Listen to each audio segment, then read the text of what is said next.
may I help you? You can start by wiping that fucking dumbass smile off your rosy fucking cheeks.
If you'd be so kind, would you mind introducing yourself for the mic? Hey, what's up? I'm Arif, vocalist of Wormrot. So right now we are in the Publika Mall in front of Black Box, where you guys are playing part of the Mamatfest. And this is the first time in over a year that you guys have played KL, right? Something like that? Yes, that's right. I mean, we played KL probably early last year at a place called Rumah Api, which is forever will be our second home there, because everyone was so, the warm welcome is just amazing. So that's probably our last show, if I'm not mistaken, and the next one is today. So yeah. So between these two shows, you guys released a new album called Voices, which is your second album for Earache, right? Second album, yes. Technically, is our third album, because Earache bought Abuse from our old recording label, so it's basically, I won't say two, but three, the third album from Earache Records, yeah. So the album was released near the middle to the end of last year, right? Mm-hmm.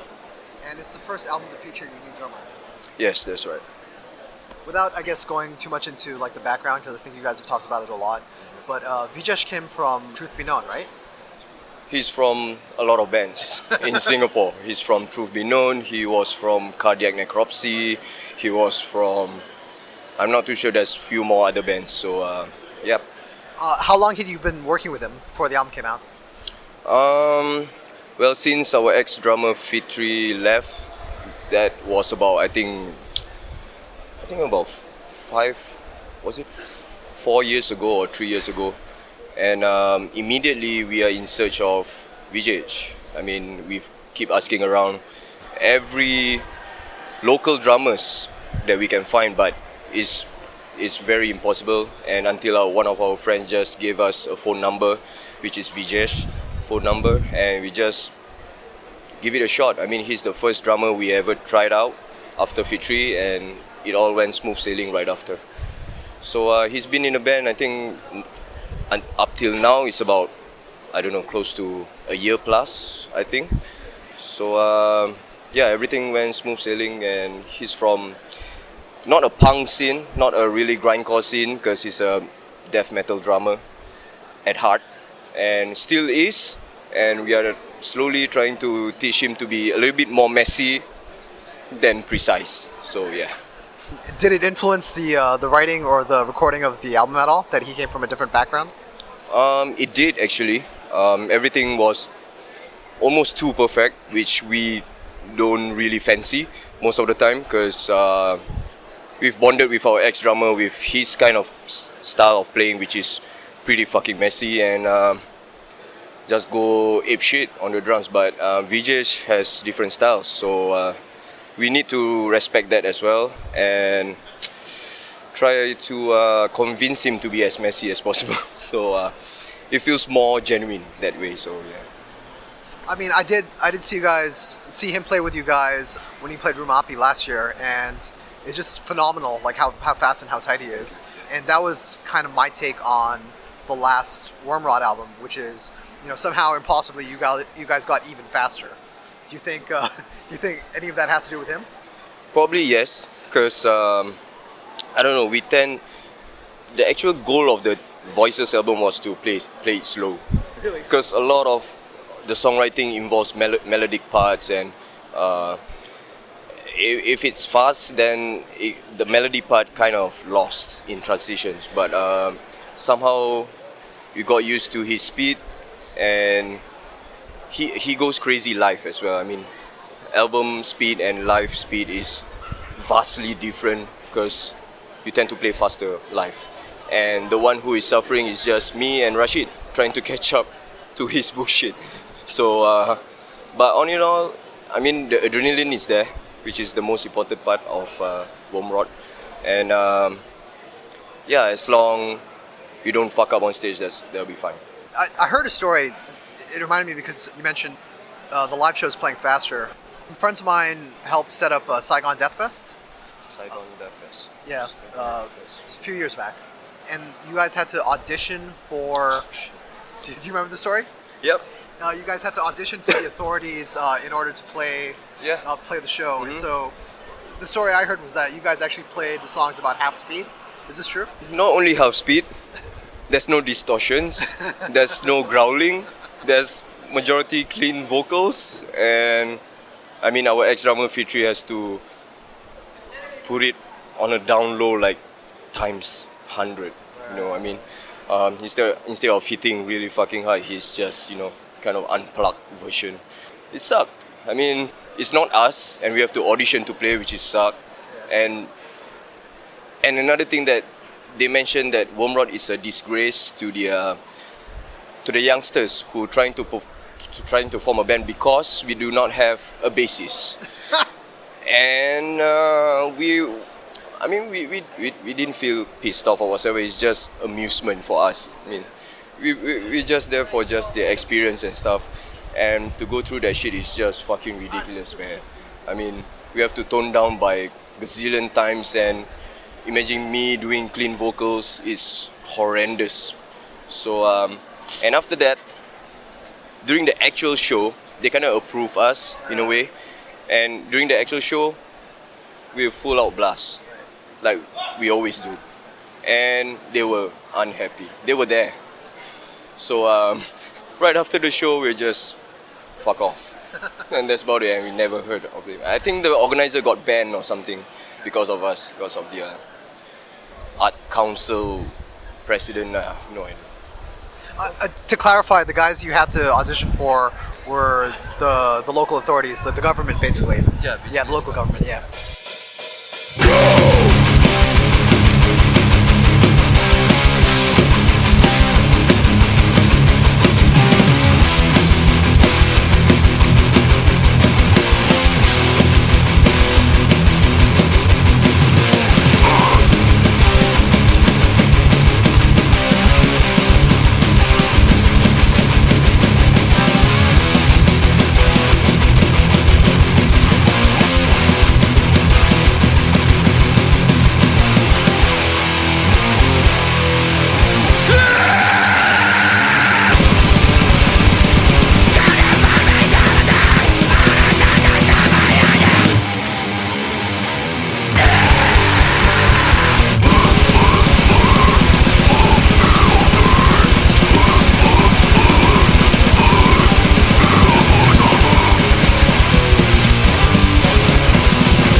So we talked about this a little bit before we started the interview, but I almost got to see you guys back in 2011 when I was living in New York, because you played a show at Union Pool in Brooklyn, which is about like 25 minutes from where I was living. And I couldn't get into the show because it turns out the opening band was Winter. They were going by a different name at the time, but it was, I think, the worst kept secret in the scene. So like once people found out that it was Winter, all the tickets disappeared. And that venue, Union Pool, wasn't that big to begin with. But I did try to get in. I sat outside for about like 25 minutes, 30 minutes, hoping like some tickets would show up. And I think you were there. I think your girlfriend was there. I did see you guys, but I didn't want to say anything because I didn't want to be like, hey, I'm Malaysian, you're Singaporean, can you get me into the show? You know what? That's funny because do you know Avi from Maguda Grind? Yeah. Avi, the vocalist. He kind of messaged me over on Facebook. Dude, can I get a ticket? Because I know shit's got crazy, everything is sold out now. Can you give me a ticket or a guest list? And then I said, yeah, fuck it, whatever, man, sure. I mean, whatever. I mean, you should have approached us and we just slot you right in to the guest list. So don't give a fuck, man. It's just, yeah. But we didn't know it was sold out though. I mean, and we didn't know it was winter as well. So surprise to us.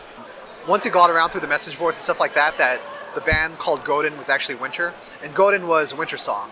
So it wasn't that big a secret. But once people found out, all the tickets had disappeared, because I think Winter hadn't played in something like 20 years or something like that. So yeah. Okay, understand. Yeah, I just love to tell that story. People have stories about seeing Wormrot, and I have a story of not seeing Wormrot. But let's talk about that tour because that was your first time to the US, right? Yep, 2011 was our first ever to the US.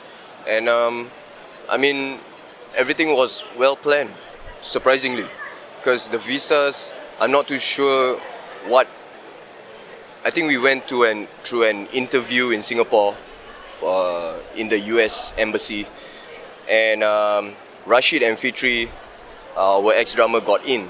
But they rejected my visas because my name was somewhat a terrorist kind of name, and they have to review it again and again, and that made me ultra nervous because everything is booked and the tour is going to happen. But I waited about a few weeks, probably 3 to 4 weeks, just to get my visa. I'm not sure what's up with that, but everything was fine, smooth sailing for the US tour. And how many shows did you play on that tour? I think we probably did around 2 months worth of tour. I mean, back-to-back shows, a little bit of small tour with Phobia and PLF in that our US tour, and yeah, that's about it. I think probably close to 2 months. Was there anything about the US tour that surprised you? Anything about the US that surprised you? I mean, the language barriers probably non-existent because our first language in Singapore is English, and I mean, we can communicate well. There's no misunderstanding or whatsoever. But some I mean, after show parties and all that, we are not really into party and all that shit. I remember one show. They sent us to a house where everyone was taking drugs, and there was loud fucking music playing and all that. We just make a U-turn and book ourselves a hotel. I mean, half of the tour happens that way in the US. So, and the other half is just excellent. It's just perfect. I mean, they understand that a touring band needs to sleep. I mean, we have back-to-back shows, but some don't, and that is just, I don't know. It's just not our lifestyle when we are touring. So, all in all, it's a great experience. We had fun. We made new friends. I mean, we meet the guys from Insect Warfare as well. We meet Rahi and play Street Fighter games with him. We crash over Dave. Was it Dave Weedy house? I mean, he's kind enough to house us and chill out with Phobia and PLF. That was great times, man. Yeah, I mean, the grindcore scene is pretty close-knit, so I think anywhere there's a big grindcore scene, probably they'll know who you guys are, and you'll find somebody who can put you up for a few days or a night or whatever. So I believe you're actually going back this year, right, for Maryland Deathfest? Mm-hmm. But before we talk about that, I do want to talk about, I think one of the shows you played in 2011 was the Saigon Fest, right? Yeah. And you also did an EP for Saigon. Mm-hmm. How did those guys approach you?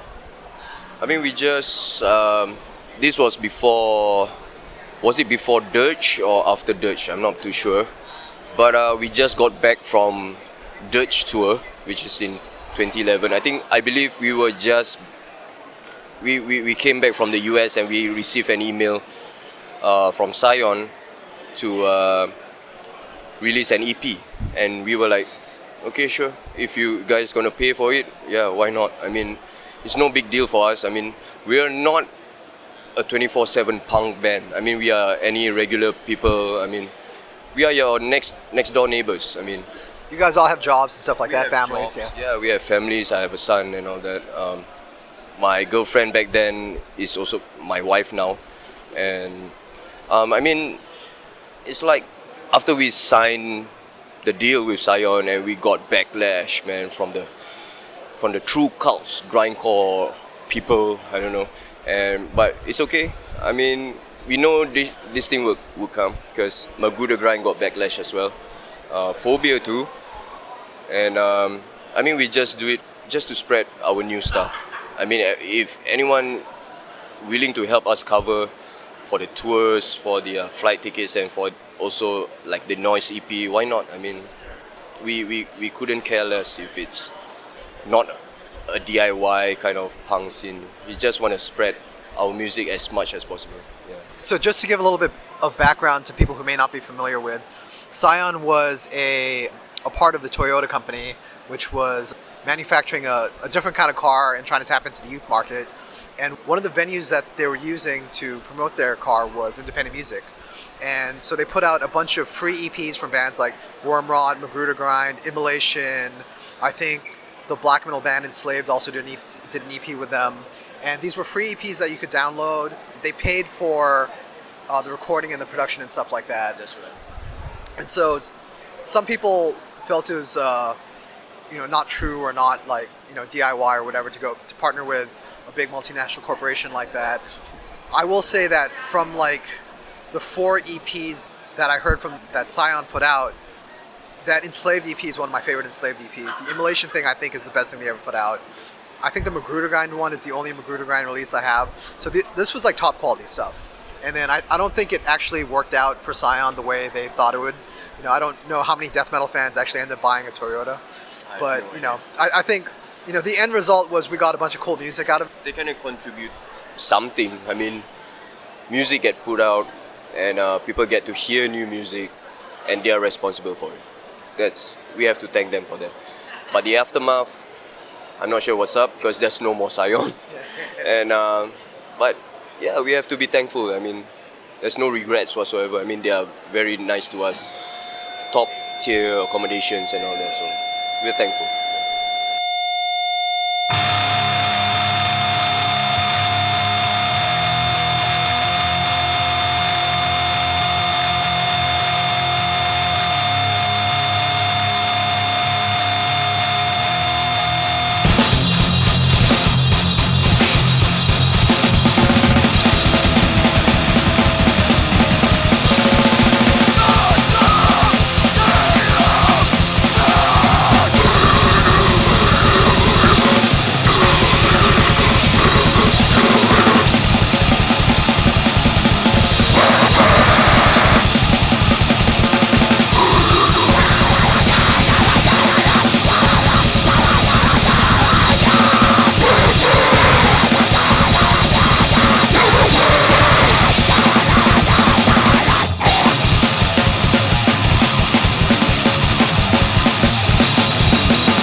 Okay, so let's talk about the present and the future. You'll be going back this year, probably around May, for this year's Maryland Deathfest. I believe there's no more main stages, right? It's all going to be in little clubs? I have no idea what's up with Maryland because we've never been there. It's our first time ever. And we are still waiting for our visas to be approved. So we're supposed to tour US last year and all the political stuff happened and we do not wish to risk our flight money because it's very expensive from Singapore. And also we do not wish to get detained because I have a son and family back home and I need to see him. So we are working really hard to get this visa approved because we do not wish to let the Americans down twice. I mean, the first time our logo popped up in the Maryland Deathfest last year and it got taken down, and now hopefully it will stay on the poster because I'm a little bit annoyed myself. I mean, we are giving false hope to our friends in the US. So fingers crossed, everything will be smooth. It will be 2 weeks tour actually. Yeah. Oh, cool. So you're playing more shows after MDF or before? Before. Maybe Maryland Deathfest is going to be the last date of the whole tour, but we are still scrambling stuff, and most importantly, we need to get the visas done at the same time. So Maryland is going to be the very last show, for sure. Yeah. Do you know who you're touring with yet? I don't know. We're supposed to tour with Cloud Red, but they broke up. I think so. I think one of the band members contacted my wife and saying that it's pretty impossible because everything is such a mess in their camp. But I don't know. They give us suggestions like touring with Infest, or I'm not too sure. It's still in the works. Yeah, it's either alone or probably with a band. I mean, there's not going to be 3 bands tour package, so mostly 2 bands. Is there anything you're looking forward to, or anything that you did the first time that you want to do again? I like to be healthy again. Did you get sick the last My time? back hurts a lot, man. I mean, right now, because in 2009 in Europe, I kind of get drunk and body surf while performing, and they dropped me flat face on the monitor, like back first, you know, and that's where I got my slip disc. It's up till now, so I just hope that shit never happens. So, because it kind of brings you down personally, in my personal life, and also work, because I work in a warehouse with heavy lifting and all that. And performing, I'm not performing any in acoustic band. I mean, this you have to give your all. So that's the only thing that I try to. I mean, I can't resolve this, man. I mean, it's been done, but we try to get the Wormrot feel back in 2007 again, but it's kind of pretty impossible because all of us are almost 34, 35 years old, and it's pretty different. I mean, I look up to all these bands like Napalm Death. They are still kicking ass. Hopefully we'll try to do the same. Yeah. And is there anything you want to say to the kids who are coming out today? It's been a while since we entered Kuala Lumpur. It's probably one year plus, and we miss Malaysia too much. I mean, it's basically our second home, and everyone was so friendly and everything. We're going to play from all the albums tonight, and I try my best not to fuck things up because of my back. And yep, and we are heading to Singapore tomorrow for the show as well. So it's You have going. another show tomorrow. There'll be another show with Butcher ABC as well, and I think that's probably it for this month. And I'm going to be very busy with my new band Code Error as well, and a lot of things to do, man. I mean, it's pretty tough, but we'll make it happen. Yeah. Do you want to talk about your new band a little bit? Okay, this new band is kind of like we're supposed to do it for fun. It consists of myself, Vijesh, and our ex-drummer Fitri on bass. And Now that you have a great bass player, you can play Vietnam again. no, we're not going to step into Vietnam that soon, because that was just fucking ridiculous, man. Anyway, the last band member is going to be Tiong from Tools of the Trade. He handles the guitars. So we're just going to do it for fun. And I don't know, suddenly it's just that Metal Injection came out with the news, and Metal Sucks came out with the news, and Obscene Extreme trying to invite Code Error into. I mean, it's kind of flattering, but I don't think we are ready there yet. We only have 3 songs, for fuck's sake, and we're just gonna take our time with this Code Error. But it sucked because in March we have a show with Rotten Sound, and we only have 3 songs. So I guess we have to make some bullshit just to fill in some time. I mean, yeah. So that's about it for Code Error. Nothing new. Probably a 7-inch this year. So. Excellent. Right. Thanks, buddy. Appreciate it. No worries, man. Cheers.